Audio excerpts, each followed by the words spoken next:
2, 3, cric, crac.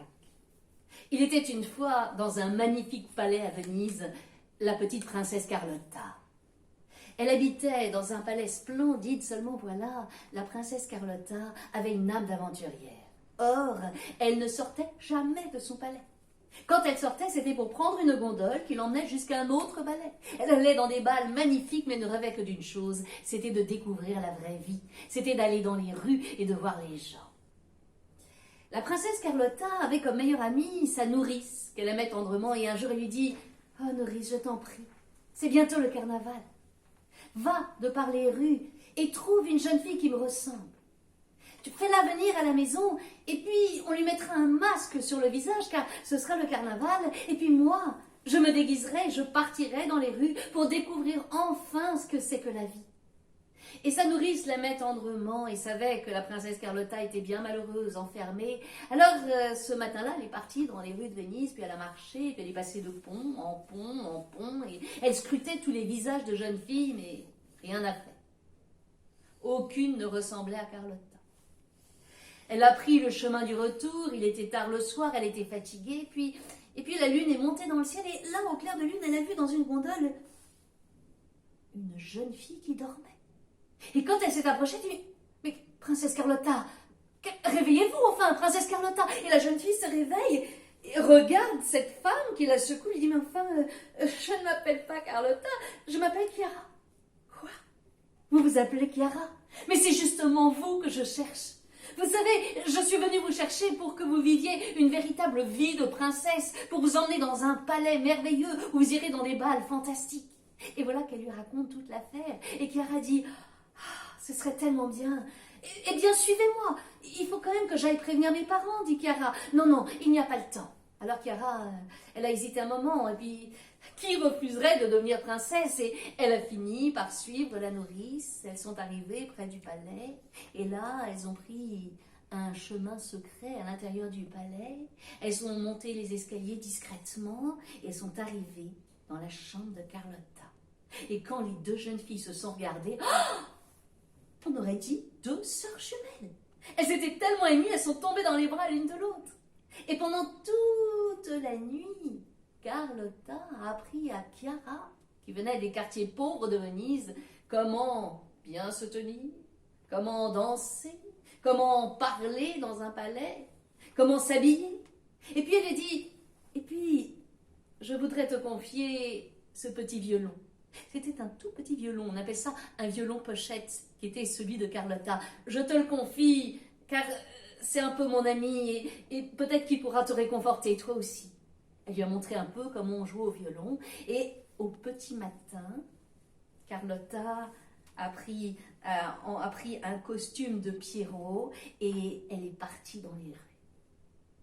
Chiara était toute excitée de découvrir sa nouvelle vie. Et avec son masque sur les yeux, personne ne s'est aperçu qu'elle avait pris la place de Carlotta. Et puis, elle était douée, elle arrivait à imiter les bonnes manières. Et puis, le temps a passé, tout le temps du carnaval, elle était de palais en palais. Elle a été dans les plus beaux bals, elle avait des très belles robes, des beaux bijoux. Et puis, au bout d'un moment, elle a commencé à penser à ses parents. Elle se disait, ah, j'ai hâte quand même que Carlotta revienne pour que je puisse retrouver mes parents. Et quand elle était un peu triste, elle jouait de ce petit violon pochette. Oui, mais voilà, Carlotta, de son côté, était partie. Elle dormait la nuit chez les parents de Chiara, qui n'avaient vu que du feu, eux aussi. Et puis vite, elle partait et elle arpentait les rues. Et là, elle découvrait la vie des gens costumés. Elle s'amusait comme une petite folle, elle a dansé. Et un jour, elle a rencontré une colombine à la voix rauque. C'était un prince, voyageur, un aventurier. Et voilà que le Pierrot lunaire a suivi la colombine à la voix rauque. Ils sont partis ensemble sur le navire et ont été explorer le monde. Chiara, pendant ce temps-là, attendait. Mais Carlotta n'est pas revenue. Elle était de plus en plus triste. Alors, elle jouait de la musique pour se réconforter. Elle disait par sa musique tout ce qu'elle ne pouvait pas dire par les mots. Et puis on l'a mariée à un prince très riche, un mariage d'arrangement. Elle est passée d'un palais à l'autre et sa nourrice l'a suivie à chaque fois. Elle a eu des enfants et un soir, Chiara s'est effondrée. ma nourrice, si seulement tu pouvais m'aider, si seulement tu pouvais me ramener là au moins un soir pour que je voie mes parents, que je leur raconte ce qui s'est passé, je suis tellement triste. » Alors la nourrice a eu pitié d'elle et dit « Écoute, Chiara, si on revient, d'accord, je t'emmène un soir.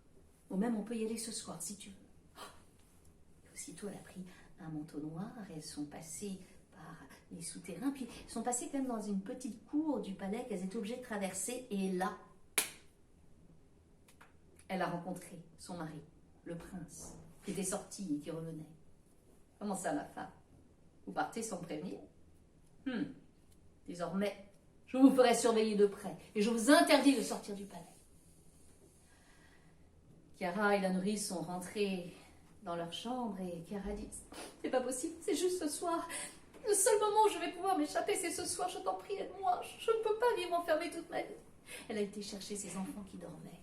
Et la nourrice les a menés tous ensemble, là, dans les rues de Venise. Et elles sont arrivées devant la porte des parents de Chiara. Chiara était très émue. Elle a frappé. La porte s'est ouverte. Et il y avait là son père.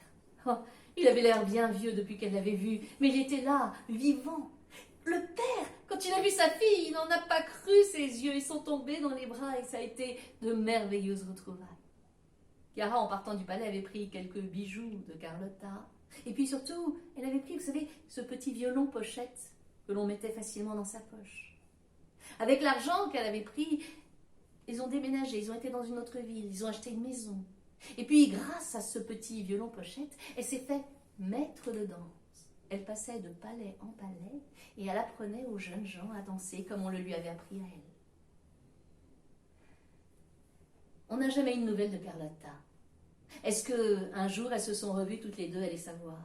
En tout cas, leur destin est étroitement enlacé.